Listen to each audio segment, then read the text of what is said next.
எல்லா புகழும் இறைவனுக்கு என்று கூறி இந்த இந்த நாளை ஆரம்பம் செய்கின்றோம். இன்று வெள்ளிக்கிழமை. இன்றைக்கி ஏழை எளிய மக்களுக்கு உணவு வழங்குறதா நம்ம சகோதர சகோதரிகள் பொருளாதாரம் வழங்கியிருந்தாங்க.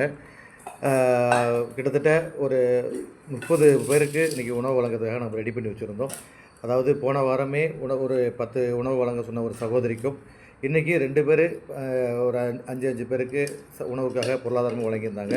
மொத்தம் 20 பேர். நம்ம சங்கத்தின் மூலமாக ஒரு 10 ரெடி பண்ணி 30 பேருக்கு உணவு வழங்கதான் நம்ம ரெடி பண்ணி வச்சுருந்தோம். அந்த உணவை இந்த தடவை எங்கே கொண்டு நம்ம கொடுக்கணும்னு முடிவு பண்ணும்போது ஆதனாவூரில் தீயினால் பாதிக்கப்பட்ட குடும்பத்தை பார்க்கும்போது எங்களுக்கு ரொம்ப மனசு கஷ்டமாக இருந்துச்சு. முதல்ல அங்கே கொண்டு கொடுப்போம், ஃபஸ்ட்டு அவங்களுக்கு பசியாகிறதுக்கு முதல் பணியே அந்த பணியாக தான் இருக்கணும்னு சொல்லி எங்களோட குழு இன்றைக்கி சாப்பாடு வாங்கிட்டு பிரியாணி வாங்கிட்டு நேராக போய் ஆதனாவூரில் அந்த தீயினால் பாதிக்கப்பட்டு விடும். அதுக்கு அக்கம் பக்கத்தில் இருக்கிற ஏழை எளிய மக்களுக்கும் ஒரு 15 பேருக்கு போல் கொடுத்துட்டு அதுக்கப்புறம் பீமுட்டூரில் அமைஞ்சிருக்கிற அனைத்து இடத்துலையும் சாலையோரம் உள்ள மக்களுக்கு உணவு வழங்கணும். எல்லா புகழும் இறைவனுக்கு. இந்த பொருளாதாரம் வழங்கிய சகோதர சகோதரிகளுக்கு மனதார இறைவனத்தில் பிரார்த்தனை செய்கிறோம். அவர்கள் குடும்பத்தாருக்கு பிரார்த்தனை செய்கிறோம்.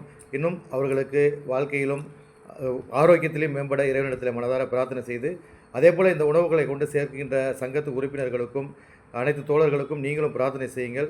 கஷ்டப்படுற மக்களுக்கும் பிரார்த்தனை செய்யுங்கள். பசியில்லா உலகம் காண வரை இந்த பணிகள் தொடர்ந்து கொண்டு இருக்க வேண்டும். பசியில்லா உலகம் காண வேண்டும் என்று இறைவனிடத்தில் பிரார்த்தனை செய்யுங்கள்.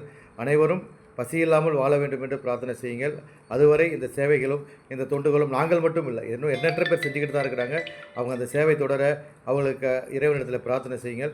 ஏனென்று சொன்னால் ஒவ்வொரு செயலும் செய்யும்போது அது பிரார்த்தனை அடிப்படையில் அமைகிறது. பிரார்த்தனை தான் முக்கியமானது.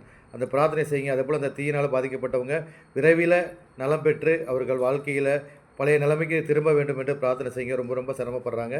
அவங்க சிரமத்துக்காக இறைவனிடத்தில் பிரார்த்தனை செய்யுங்கள்.